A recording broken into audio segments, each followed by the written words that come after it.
నమస్తే మిత్రులారా, నేను మీ జర్నలిస్ట్ శంకర్ని. సో తెలంగాణ రాష్ట్రంలో కాంగ్రెస్ ప్రభుత్వం వచ్చిన తర్వాత అప్లికేషన్ల పరంపర కొనసాగుతూ ఉంది. అంటే అప్లికేషన్ల కార్యక్రమం బాగా కొనసాగుతూ ఉన్నది. ఇప్పటికే పింఛన్ల కోసం ఒకసారి అప్లికేషన్లు, ప్రజాపాలన అప్లికేషన్లని, అన్ని కార్యక్రమాలకు సంబంధించి కాంగ్రెస్ పార్టీ ఏ గ్యారంటీలు అయితే ఇచ్చిందో 6 గ్యారంటీలు, దాంట్లో ఉన్నటువంటి 13 హామీలు, వీటన్నింటి కోసము ఒక అప్లికేషన్ల దుకాణం మొదలుపెట్టింది, ప్రజాపాలన అప్లికేషన్లని. మళ్ళీ దాని తర్వాత ఇందిరమ్మ ఇండ్ల కోసం సపరేట్గా మళ్ళీ ఒక అప్లికేషన్ తీసుకుంటున్నారు. దాంతోపాటు గృహజ్యోతి కింద 200 యూనిట్ల కోసము మళ్ళొక అప్లికేషన్ దుకాణం పెట్టిర్రు. దాని తర్వాత సిలిండర్ల కోసము 500 రూపాయలకే గ్యాస్ సిలిండర్ వస్తుంది అన్నప్పుడు ఈ అందరు కలిసి గ్యాస్ ఎక్కడైతే ఉంటుందో మనకు ఆ బుకింగు, అక్కడికి వెళ్ళి కేవైసీలు చేసుకోవాలి, ఇవి చేసుకోవాలి, అవి చేసుకోవాలని అప్పుడు కూడా లైన్లు కట్టేటువంటి కార్యక్రమం చేసిర్రు. మళ్ళీ రీసెంట్ మొన్న కులగణన పేరుతోటి మీకు రైతు భరోసా వస్తుందా, రైతు బంధు వస్తుందా, అప్పుడు డీటెయిల్స్ తీసుకున్నారు. ఇప్పుడు రీసెంట్గా గ్రామ సభలలో కూడా మళ్ళీ రేషన్ కార్డుల అప్లికేషన్లు, ఇందిరమ్మ ఇండ్ల అప్లికేషన్లు, మళ్ళీ ఈ అప్లికేషన్లు తీసుకుంటున్నారు. ఇప్పుడు లేటెస్ట్గా ఇవాళ వస్తున్నటువంటి ఇన్ఫర్మేషన్ ఏంది, రేపటికెళ్ళి రైతు భరోసా ఇస్తామని చెప్పారు. జనవరి 26 తారీఖు నుంచి రిపబ్లిక్ డే సందర్భంగా మేము రైతు భరోసా 12,000 ఎకరానికి, బేసిక్గా ఇచ్చినటువంటి హామీ ప్రకారము 15,000 ఎకరానికి ఇవ్వాలి, కానీ 12,000 ఎకరానికి ఇస్తామని చెప్పేసి రేవంత్ రెడ్డి క్యాబినెట్ మీటింగ్ తర్వాత ఆయన మాట తప్పి చెప్పిండు. సరే, ఆ 12,000 ఎకరానికి లెక్కన 6,000 ఒక టర్మ్ కింద ఇవ్వాల్సినటువంటి కార్యక్రమం కూడా రేపు 26 తారీఖు నుంచి స్టార్ట్ చేస్తాను. శనివారం ఇలా 25 తారీఖు, రేపు ఆదివారం 26 తారీఖు. సో ఈ కార్యక్రమం రేపే ఉన్నది. కానీ ఇవాళ ఒక అప్లికేషన్లు పెట్టుకోవాలనే ఒక కొత్త ఫాము ఇప్పుడు బాగా సర్క్యులేట్ అవుతుంది ఊరల్లో, ఊరి గ్రూపులల్లో. ఈ గ్రామ వ్యవసాయ అధికారులు ఉంటారు కదా, మండల వ్యవసాయ అధికారులు, అగ్రికల్చర్ ఆఫీసర్లు, వాళ్ళందరూ కూడా గ్రామ గ్రూపులలో వేస్తూ ఉన్నారు, వాళ్ళకు ఊర్లలో ఉన్న రైతులకు పంపిస్తూ ఉన్నారు. ఏంటంటే రైతు భరోసాకు కూడా మళ్ళీ అప్లికేషన్ చేసుకోవాలి, రైతు భరోసాకు కూడా మళ్ళీ అప్లికేషన్ చేసుకోవాలి. ఇప్పటికే రైతు బంధు రైతులందరికీ పడేది కేసీఆర్ ఉన్నప్పుడు. ఈయన రేవంత్ రెడ్డి అధికారంలోకి వచ్చినాక 2 సార్లు రైతు బంధు ఎగ్గొట్టిండు. రైతు భరోసాని రాగానే ఇస్తామని చెప్పి 2 సార్లు రైతు బంధునే ఎగ్గొట్టిరు. రైతు భరోసా దిక్కు దివాన్ లేదు. ఇది 3వసారి. ఈ 3వసారైనా రైతు భరోసా వేస్తాడా అంటే మళ్ళీ ఇప్పుడు అప్లికేషన్ అంటున్నాడు. అది కూడా ఇది ఒకరోజు ముందుగానే, రేపటి నుంచే రైతు భరోసా ఇస్తామని చెప్పారు, కానీ ఇవాళనే అప్లికేషన్లు అని చెప్పేసి ఒక ఫామ్ తిరుగుతూ ఉన్నది. మళ్ళీ రైతు భరోసా కోసం మళ్ళీ అప్లికేషన్లు చేసుకోవాలంట. రైతులందరూ ఈ అప్లికేషన్లు చేసుకొని మళ్ళీ వ్యవసాయ శాఖ అధికారులకు వీళ్ళకి ఇవ్వాలనంట. ఒకసారి ఆ అప్లికేషన్ ఏందో మీకు చూపిస్తా. ఇగో ఇట్లా ఈ అప్లికేషను ఒకటి బాగా సర్క్యులేట్ చేస్తూ ఉన్నారు. తెలంగాణ ప్రభుత్వము వ్యవసాయ శాఖ, జిల్లా పేరు రాయాలి ఈడ, మండలం పేరు రాయాలి ఈడ, అలాగే గ్రామం పేరు రాయాలి, రైతు పేరు రాయాలి, ఏ రైతుకైతే భూమి ఉందో ఆ రైతు పేరు రాయాలి ఇక్కడ ఈ ఫస్ట్ కాలంలో. సెకండ్ కాలంలో భర్త పేరు, ఆ రైతుకు సంబంధించినటువంటి మహిళా రైతు అయితే భర్త పేరు, పురుష రైతు అయితే తండ్రి పేరు రాయాలి ఇక్కడ. ఆధార్ కార్డ్ నెంబరు, ఆ రైతుకు సంబంధించినటువంటి ఆధార్ కార్డ్ నెంబర్ ఇక్కడ నమోదు చేయాలి. పీపీబీ నెంబర్ అంటే పట్టా పాస్బుక్ నెంబర్. ఈ పట్టా పాస్బుక్ నెంబర్ కూడా మనకి ఇప్పుడు ఆల్రెడీ ఉన్నాయి కదా మనకు ధరణి బుక్కులు, ఆ బుక్లో ఉన్నటువంటిది ఇది రాయాలి. మరి ఇప్పుడు మళ్ళీ ధరణిని భూభారతిగా మారుస్తున్నా అని చెప్పేసి ఒక చట్టం చేసిరు, అది చేసిరు. మరి ఇక్కడనేమో ధరణి పాస్బుక్కే ఉన్నది, మరి ధరణి పాస్బుక్ నెంబరే ఇప్పుడు ఉన్నది అందరి దగ్గర, ఇంకా వీళ్ళు మారుస్తున్నటువంటిది లేదు. ఆ భూభారతి ఇంకా భారతి కాలేదు, హారతి కాలేదు, దానికి హారతి ఇవ్వలేదు.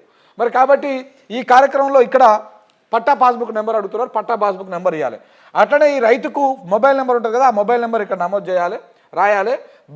బ్యాంకు పేరు, ఏ బ్యాంకు, ఎస్బీఐయా లేకపోతే గ్రామీణ బ్యాంకా, లేకపోతే ఊర్లలో రకరకాల బ్యాంకులు ఉంటాయి, ఆంధ్ర బ్యాంకు అంటే ఇప్పుడు అది యూనియన్ బ్యాంక్ అయింది.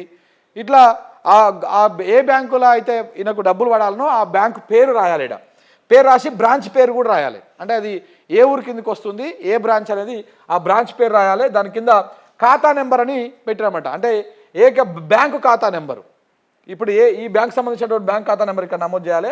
ఆ ఖాతా నెంబర్ సంబంధించినటువంటి ఐఎఫ్ఎస్సి కోడ్ ఉంటుంది, ఐఎఫ్ఎస్సి కోడ్ ఇక్కడ రాయాలి. రాసి ఆ రైతుతో సంతకం పెట్టాలి. ఇక్కడ ఏ రైతు అయితే ఈ డీటెయిల్స్ రాసినామో ఆ రైతుతో సంతకం పెట్టేయాలి.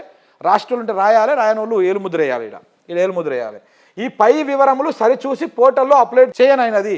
ఇవన్నీ సరిచూసుకుంటే ఇవన్నీ పోర్టల్లో అప్లోడ్ చేస్తారంట. అంటే ఇప్పుడు రైతు భరోసా ఇచ్చేటువంటి పోర్టల్ ఉంటుంది కదా, ఆ పోర్టల్లో ఆ వెబ్సైట్లో ఈ డీటెయిల్స్ అన్నీ అప్లోడ్ చేస్తారంట. అంటే ఏంటి అప్లోడ్ చేస్తారంటే ఏంటిది అంటే మళ్ళీ దీన్ని ఇవన్నీ రాసుకపోయి ఈ వ్యవసాయ శాఖ అధికారికి ఒకరు వ్యవసాయ విస్తరణాధికారి సంతకం, పేరు, క్లస్టర్ పేరు, ఈ క్లస్టర్లలో మనకు ఆఫీసర్ ఉంటారు, అగ్రికల్చర్ ఆఫీసర్లు, వాళ్ళ పేరు రాసి సంతకం పెట్టి ఇవ్వాలి. ఇది రాసి మనం ఆయనకు అగ్రికల్చర్ ఆఫీసర్కి ఇస్తే ఆయన దీన్ని వెరిఫై చేసి సంతకం పెట్టి ఇది కంప్యూటర్లో ఎక్కిస్తేందుకు మళ్ళీ ఆపరేటర్లు ఎక్కిస్తారనమాట. ఇదంతా సరిచేసి పై వివరాలను చూసి దాన్ని పోర్టల్లో ఎక్కిస్తారు. ఈ అప్లికేషన్ పెట్టేది ఎప్పుడు, రాసేది ఎప్పుడు, ఇచ్చేది ఎప్పుడు, సరి చేసేది ఎప్పుడు, దాని మీద సంతకం పెట్టేది ఎప్పుడు, దాన్ని ఆన్లైన్లో ఎక్కించేది ఎప్పుడు, రైతు భరోసా పడేది ఎప్పుడు? ఇదేం బయటకు వచ్చిందేమో నిన్న అయ్యాలి తిరుగుతూ ఉన్నది. 26 తారీఖుకి వెళ్ళి రైతు భరోసా ఇస్తామని చెప్పిర్రు. అంటే ఎందుకు ఇంత కన్ఫ్యూజన్ చేస్తున్నారు రైతులని? రైతుల జీవితాలతో ఎందుకు ఆడుకుంటా ఉన్నారు? ఇప్పటికీ అప్లపాలు అయిపోయారు కదా రైతులు. 2 సార్లు నువ్వు పెట్టుబడి సాయం ఇవ్వకపోవడం వల్ల కేసీఆర్ ఇచ్చినట్టు కనీసం ఎకరానికి 5,000 ఇచ్చినా కానీ ఒక్కొక్క విడతకి వాళ్ళకు కొంత ఆసరా అవుతుండే. అవి మొత్తానికి 2 సార్లు ఎగ్గొట్టి ఇప్పుడు రైతు భరోసా ఇస్తాం 15,000 ఇస్తామని చెప్పి ఆ 15,000ను 12,000కు కుదించి ఇప్పుడు ఆ 12,000 ఇస్తాందుకు కూడా ఇట్లా ఇన్ని అప్లికేషన్ దుకాణాలు. మళ్ళీ అది కూడా రేపే 26 తారీఖు నుంచి ఇస్తా అని చెప్పారు. మళ్ళీ ఈ అప్లికేషన్ ఇచ్చి దాని కింద ఏం పెట్టిరు? దీంట్లో ఏడలేదు, ఇందులో నువ్వు కొత్త వాళ్ళే అప్లై చేసుకోవాలి అనేటువంటి మాట ఈ ఫామ్లో లేదు. కానీ ఈ ఫామ్ని గ్రూప్లలో షేర్ చేస్తున్నటువంటి వ్యవసాయ అధికారులు ఏం చెప్తా ఉన్నారు? ఇది కొత్త వాళ్ళే అప్లై చేసుకోవాలి, పాత వాళ్ళు అప్లై చేసుకోవద్దు అని చెప్తా ఉన్నారు. పెద్ద కన్ఫ్యూజన్లో పడేస్తూ ఉన్నారు రైతులని. కొత్త వాళ్ళు అప్లై చేసుకోవాలి, పాత వాళ్ళు అప్లై చేసుకోకూడదంటే భూమి ఏమైనా పెరుగుతుందా? భూమి ఏమైనా పెరుగుతుందా? ఈయన సక్కదానానికి వచ్చినాక ఏమైనా భూములు కొనుగోలు అమ్మకాలు భార్యతను ఏమైనా జరిగినాయా? మొత్తం రియల్ ఎస్టేట్ పండుకొనే ఉండే. అమ్ముకున్నోడు లేడు, కొన్నోడు లేడు. రిజిస్ట్రేషన్ ఆఫీసులకు పోతే, సబ్ రిజిస్టర్ ఆఫీసులకు పోతే ఈగలు దోపుకుంటున్నారు. ఎంఆర్ ఆఫీస్లో కూడా ఒక రిజిస్ట్రేషన్ అయితే లేదు ఒక మండలంలో ఒక రోజుకి. ఇంకా ఈయన కొత్త వాళ్ళు ఏడికెళ్ళి వస్తారు? ఒకవేళ వచ్చినా కానీ 100 మంది రైతులు ఉంటే ఇందులో కొత్తది ఒక 1% ఉంటారు. ఆ 1% కోసం ఈ దుకాణం పెట్టిర్రా? ఇలా అప్లై చేసుకున్న వాళ్ళకే ఇచ్చి మళ్ళీ పాత వాళ్ళకి ఇస్తారా అయ్యారా? ఒకవేళ పాత వాళ్ళకి ఇవ్వాలనుకుంటే ఈ దుకాణం అవసరమే లేదు కదా. ఇవన్నీ చాలా అనుమానాలు ఉన్నాయి. ఇప్పుడు ఇందులో పెట్టాలి, ఇది ఓన్లీ కొత్తగా భరోసా కోసం అప్లై చేసుకున్నటువంటి వాళ్ళ కోసమే అని చెప్పేసి అప్లికేషన్ పైన పెట్టాలి.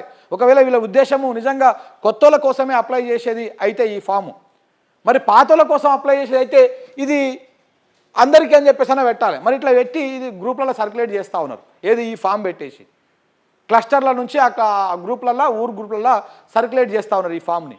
అంటే ఇప్పుడు ఇది అందరు అప్లై చేసుకోవాలన్నా, కొత్త వాళ్ళే అప్లై చేసుకోవాలన్నా, కొందరే అప్లై చేసుకోవాలన్నా, లేకపోతే కాంగ్రెస్ వాళ్ళే అప్లై చేసుకోవాలన్నా? అందరు అప్లై చేసుకున్నా కాంగ్రెస్ వాళ్ళకే ఇస్తుంది కదా కాంగ్రెస్ ప్రభుత్వం. రేషన్ కార్డు కాంగ్రెస్ వాళ్ళకే ఇస్తుంది, ఇందిరమ్మ ఇండ్లు కాంగ్రెస్ వాళ్ళకే ఇస్తుంది. ఈ అన్నిట్లలో కూడా కాంగ్రెస్ వాళ్ళకే ఫస్ట్ ప్రయారిటీ కింద ఇస్తామని చెప్తా ఉన్నారు వాళ్ళ ఎమ్మెల్యేలు, వాళ్ళ మంత్రులు, వాళ్ళ నాయకులే. మరి కాంగ్రెస్ వాళ్ళే చేసుకోవాలన్నా? ఇది కాంగ్రెస్ వాళ్ళు మాత్రమే చేసుకోవాలని చెప్తుర్రా? ఏం చెప్తున్నారు అనేది అర్థం కావట్లేదు. ఇది పెద్ద కన్ఫ్యూజన్ లెక్క ఉన్నది. ఈ రైతు భరోసా కోసం అప్లికేషన్ ఫామ్ మరి ఎప్పటి నుంచో చెప్తా ఉన్నారు కదా. క్యాబినెట్ తీర్మానం చేసి ముఖ్యమంత్రి గారు మాట్లాడి కూడా 4 రోజులు దాటిపోయింది దాదాపుగా. మరి ఆ 4 రోజులకి వెళ్ళి గీ 4 అక్షరాల తయారు చేయనిక గీ ఫామ్ తయారు చేయనిక 4 రోజులు పట్టిందా? మరి ఇన్ని రోజులు వారం 10 రోజుల ముంగల ఈ అప్లికేషన్ దుకాణం పెడితే అందరు రైతులు అప్లై చేసుకుందరు కదా. అప్లై చేసుకొని ఎవరెవరికి రావాలి, ఎవరెవరికి రాకూడదు, ఇట్లాంటివన్నీ ముందే డిసైడ్ చేసుకుందరు కదా. ఇప్పుడు దేవుని కోసం ఎదురు చూసినట్టు ఈ పెట్టుబడి సాయం కోసమే ఎదురు చూస్తున్నారు రైతులు. మీరే ఇప్పుడు మళ్ళీ కొత్తగా అప్లికేషన్ దుకాణం అని ఒకటి తిప్పుతా ఉన్నారు సోషల్ మీడియాలో, వాట్సాప్ గ్రూప్లల్లో. ఇది ఎంతవరకు కరెక్టు? తెలంగాణలో రైతులను మోసం చేసినటువంటి ప్రభుత్వం మన రేవంత్ రెడ్డి గారి సర్కారే. అరే వాళ్ళకి ఇప్పటికీ అది ఇవ్వకపోతే ఇప్పుడు మళ్ళీ ఈ కొత్త దుకాణం ఒకటి పెట్టిరు. ఇప్పుడు పెట్టిరు గ్రూప్లలో పెట్టిరు. ఇట్లా ఎట్లా పెట్టిరు?